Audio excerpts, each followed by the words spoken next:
Salut à tous nos amis français ou bien francophones, ceux qui habitent, qui vivent en France ou enfin, en France métropolitaine ou ailleurs. Voilà, j'ai décidé d'enregistrer cette vidéo en français pour donner des nouvelles de nous, de mon fils et moi. Voilà, mon fils qui est là, qui vous fait coucou. Depuis que, enfin, pour vous donner de nos nouvelles, parce que ça fait presque 3 ans que nous avons quitté la France métropolitaine et que nous sommes de retour en Russie. Et voilà. Donc, je sais que enfin, vous m'écrivez de temps en temps pour me demander alors comment ça va, comment est votre vie en Russie. Bah, notre vie en Russie est bonne, est belle. Comme vous voyez, bah, à tous ceux, nos amis des Cévennes, bah, vous allez peut-être penser comme moi que les montagnes ici rappellent beaucoup les Cévennes, les paysages cévenols, vous voyez. Donc ça, c'est la Crimée, où nous vivons, Nikita et moi, depuis bientôt 2 ans.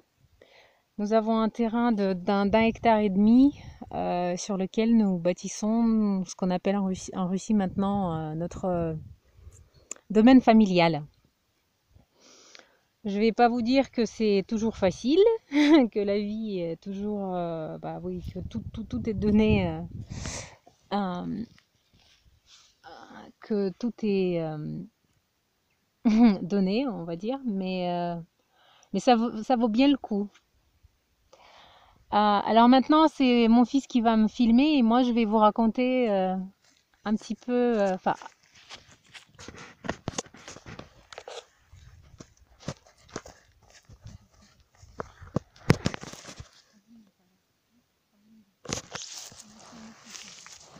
alors je vais raconter à tous ceux parmi nos spectateurs français qui ne connaissent pas du tout notre histoire, enfin, notre parcours de mon fils et moi. Je vais vous raconter brièvement comment nous sommes devenus célèbres en Russie, puisque notre histoire en France n'a pas été vraiment connue. Mon fils et moi avons, enfin, moi je suis d'origine ouzbek, je suis née en Ouzbékistan ex-soviétique, de père ouzbek et de maman russe et arménienne. J'ai grandi là-bas, mais à l'âge de 16 ans, j'ai immigré en Europe. J'ai vécu, étudié et travaillé en Suède, ensuite en Angleterre, ensuite en France. Mais mon fils, lui, quant à lui, il est né à La Haye, aux Pays-Bas, d'un père hollandais, enfin néerlandais, qui nous a très vite abandonnés puisqu'il a eu peur d'assumer la responsabilité y compris financière de nous. Donc j'ai été seule à élever mon fils pendant 10 ans. Et pendant les 6 premières années de sa vie, Nikita, mon fils, grandissait dans la nature sauvage. Nous menions un mode de vie nomade. Nous avons vécu, donc pendant 5 ans, nous avons voyagé. Et pendant ces 5 années, nous avons visité et vécu dans 15 pays différents. Du coup, mon fils, jusqu'à l'âge de 6 ans, parlait déjà, enfin, hormis sa langue maternelle, qui est le russe, il parlait d'abord l'espagnol, puisque nous avons vécu sur une des îles des Canaries. Ensuite, l'italien, puisque nous avons vécu en Sicile presque 3 ans.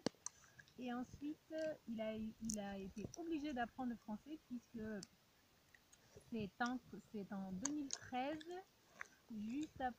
quelques mois après que nous étions renvoyés de la Russie, puisque nous avons vécu en Russie comme des sans-papiers,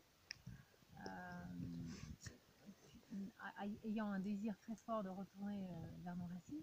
Mais bon, nous avons été renvoyés en Europe et donc au bout de quelques mois après cela, nous nous sommes retrouvés en Corse où les services de l'ASE, l'aide sociale à l'enfance, nous a séparés d'une manière assez violente et complètement illégale. Mais bon, ça c'est entre parenthèses. Ayant placé Nikita dans une famille d'accueil et moi j'ai été jetée pendant quelques jours dans un hôpital psychiatrique. Je suis sortie très rapidement, mais bon.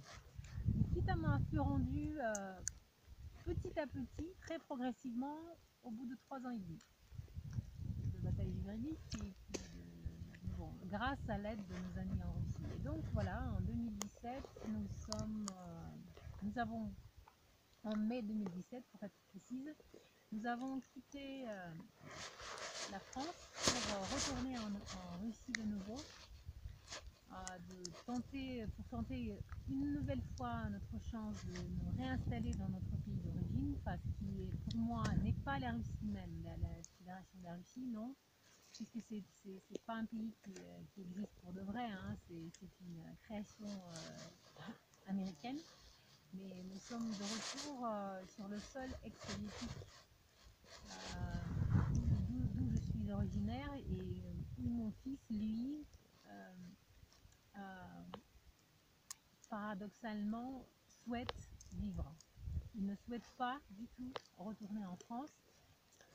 Il a gardé un assez mauvais souvenir, on va dire, de la France, bien que moi, malgré le fait que je crois que nous avons vécu quand même beaucoup de moments de bonheur là-bas, mais il a gardé un souvenir, enfin, surtout ce qui l'a marqué, c'est son expérience, comme vous pouvez l'imaginer, son expérience d'orphelinat, de maison d'enfants. Parce qu'en France, il a vécu dans deux maisons d'enfants différentes, une à Alès et une deuxième qui était 1000 fois meilleure que la première, c'était au Vigan, une région magnifique. Mais malgré le fait que la nature dans le deuxième endroit était merveilleuse et puis c'était que des lieux de force, il a gardé quand même un mauvais souvenir de cette intrusion de l'État dans la vie privée de notre famille, puisque mon fils grandissait dans la nature sauvage, mais il n'était pas du tout habitué aux choses de discipline. Ou quand l'enfant est obligé et forcé de faire ce qu'on lui dit au moment où il ne souhaite pas le faire, où il a bien envie de faire quelque chose d'autre. Donc maintenant en Russie, nous sommes de nouveau, une nouvelle fois, et oui, dans une situation des sans-papiers, mais ça nous plaît comme ça, figurez-vous. Ça nous plaît comme ça de vivre sans un statut officiel dans la Fédération de la Russie, et en même temps vivre parmi les nôtres, parmi le peuple qui parle le russe, où les racines sont les mêmes et la culture est la même. Nikita étant...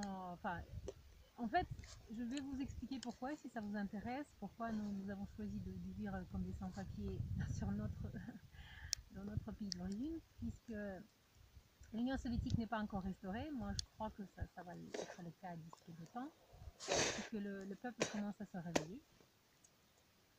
Mais ce qui nous arrange bien maintenant, c'est que Nikita ne peut plus être placé sous la tutelle de l'État, ou la tutelle de l'ASE local, on va dire, parce que l'ASE existe partout dans tous les pays.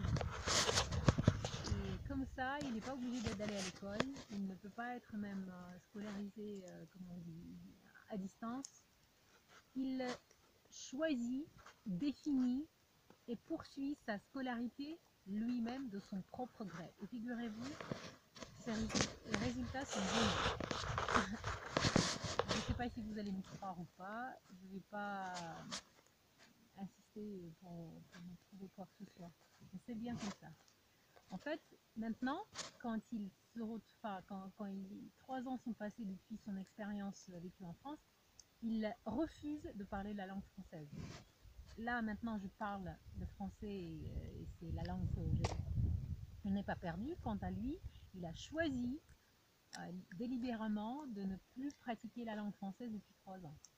Je ne vous dis pas que c'est une bonne chose, je ne dis pas que c'est une mauvaise chose, je ne juge pas. Je dis c'est comme ça.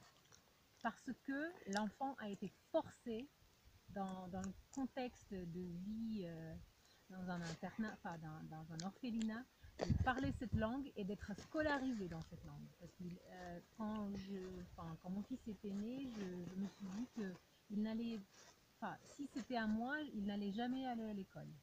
Qu'il allait toujours, qu'il allait être toujours scolarisé en famille à domicile. Et donc c'est pour ça que Nikita a vécu cette scolarisation forcée assez douloureusement. Voilà, donc maintenant nous vivons sur notre terrain, nous cultivons ce qu'on peut parce que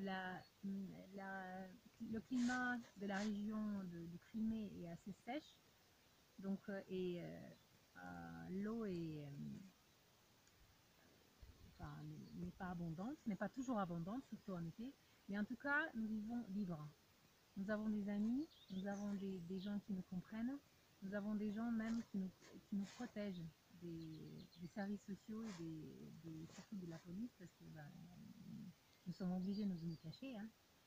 Mais je vous dis, nos amis en France, ou français ou francophones, cette vie nous plaît.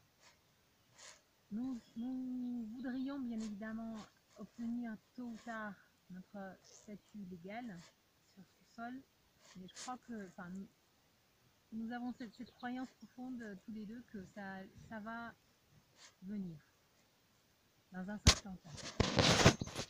Eh bien, bisous à tout le monde, au revoir.